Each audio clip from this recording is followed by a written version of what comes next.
Hello guys and welcome back to the channel. So today I decided to have a look at a new stock because as you know the stock market has been tanking like crazy and basically I'm a super big Palantir bull, but the stock market has been tanking so much lately that I wanted to look at other options that might be out on the market because some valuation, let's just face it, have gotten crazy stupid.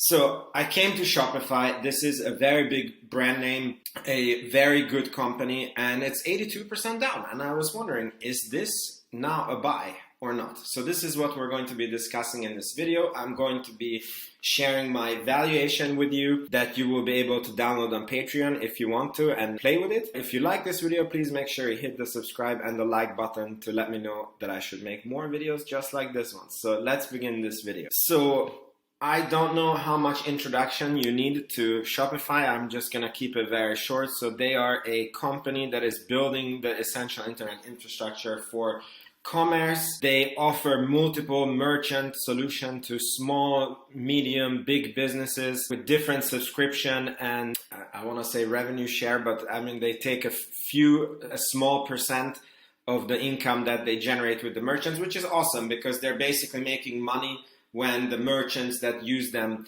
also make money. So here you can see their different offerings, and then there's a few things that are crazy good about this company. Here they show a few companies, big brands that are working with them. Again, there are different offerings.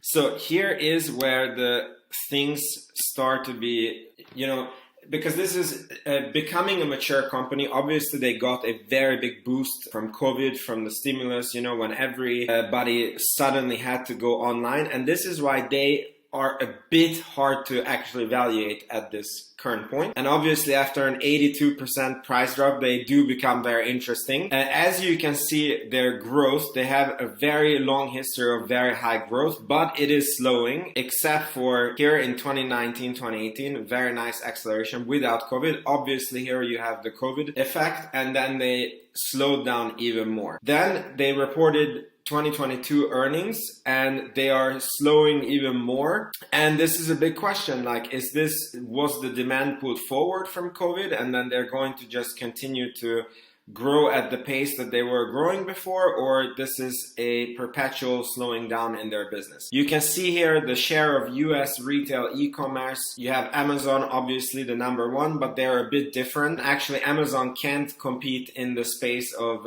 Spotify because Amazon recommends many other products to you and Shopify only, they're focused on the merchant. So it would actually hurt Amazon's business model to compete in Shopify's business. So that's very good because you don't want to compete with Amazon. And then you can see that they're the second biggest compared to Amazon.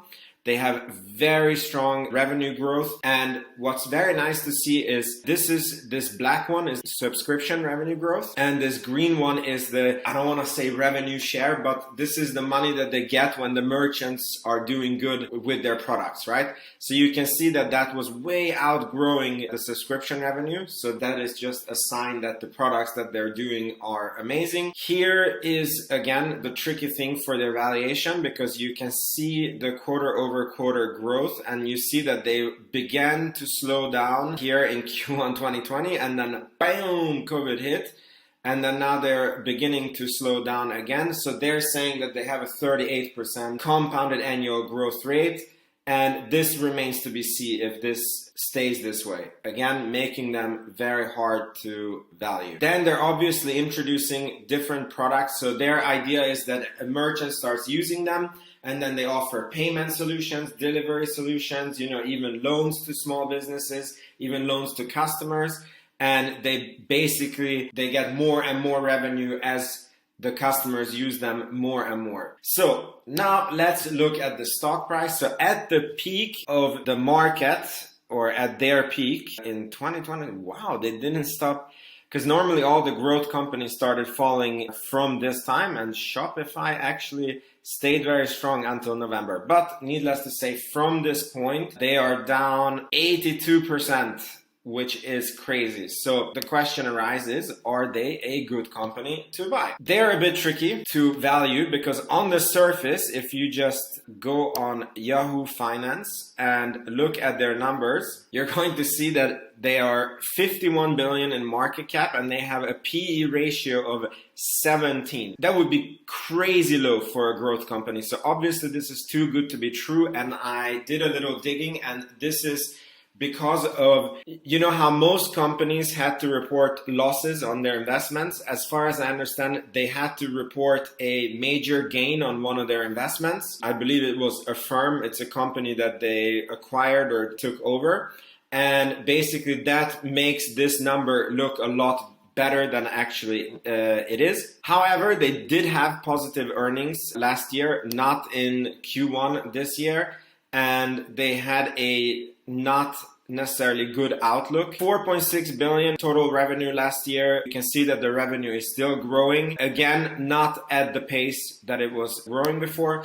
You look at their balance sheet and you're going to see that they have a very nice amount of cash, 7.7 billion and 600 million receivables that they're going to get in. So yeah, that's like 8.5 billion with a long-term debt of 1.5 billion. So that is a really, really nice balance sheet, needless to say. And then I know that they do a lot of stock-based compensation, and you know, there's different effects from their investments and stuff like this on the balance sheet. So I believe to, you know, normalize all this and have an easy way to make valuation for them, you look at their free cash flow and you can see that they went from minus 32 million to plus 8 to plus 382. What a jump. Again, COVID here.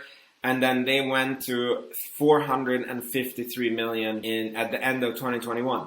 So how would we evaluate this company? So I made an Excel table. Again, you will be able to download this on our Patreon. It's $5 a month. It would really support the channel. I don't believe I have any Patreon subscribers. So you would be the first one. You would get that honor. Their market cap is currently 51 billion. So again, we have this tricky P from Yahoo Finance, but let's not think with this because we know that this came from accounting trickery. Then I believe here a better way of looking at a sort of P would be based on their free cash flow, which was 453 million. And here is where the first red flag comes. So based on their free cash flow, they have a P, again, this is not P, of 112. 112. Okay, so that's super high. Even after falling 82%, their price to sales ratio is 11, which is not cheap. Obviously, there has been, you know, higher ones, but this is not cheap. I believe around 7.5, this is when you would in a good territory. Then you look at their PAG ratio. And again, that's a nosebleed number. You want the PAG ratio for a growth company to be below 2. So this is how much they're growing divided by their PE. So if they're growing 30% and the PE is 30%, you have a PAG of 1. If they're growing 30% and the PE is 60, then it's a PAG of 2. You know, it's basically how much are you willing to pay for the growth. Then I wrote here their share count and their projected growth. So they have been very fishy. I must admit, I spent a couple of hours on researching this company. I would want to spend more. I'll come back to this later. It was very hard to find what they are projecting. The only thing that I found is obviously their past growth, and that they were basically saying that they will reinvest a lot this year into their company. These numbers that are here, they are adjusted operating margin numbers because I only take into account the free cash flow. So, you know, you have the revenue and then this is how much free cash flow you have because they have stock-based compensation. You know, they have to report this appreciation on the asset that they have, which has nothing to do with this company. And as far as I know, they have quite a high share dilution. I didn't find a number on it, so I just put 3% here on the share dilution. I want to say that in 2022, this operating margin, they're expecting it to be lower. Then they didn't give any guidance, or I didn't find any guidance on their revenue growth. I just said, okay, let's say that their growth, because they have had this 38% compounded annual growth for, you know, very many years. And I said, okay, let's think with 30%. That's a conservative one because no one really knows how much this COVID, like coming back from COVID, will affect them, because obviously they even say it in their earnings call that people are spending money on travel and experiences. So you have an upside here because maybe their growth becomes 40%. Again, if you download this on Patreon, you can play with it. Just to be conservative, I played with 30%. Here, this is, I believe I'm maybe over calculating on it. For sure, 2022, it will be less. And then maybe it will go back, or maybe it will be higher, but it's in this range, meaning that it will not be like 30% like with Palantir. So I'm interested in, as a long-term investor, what is the share price going to be in 2025, because that's my investment horizon, and in 2030. And now I'll try to make my head smaller so you can see. So I got a share price with the dilution, and I'm going to count with a PEG ratio of 1.9, which I believe is more reasonable, even with an aggressive Fed and, whatever economic conditions you have. A PEG of 1.9 is reasonable, I think.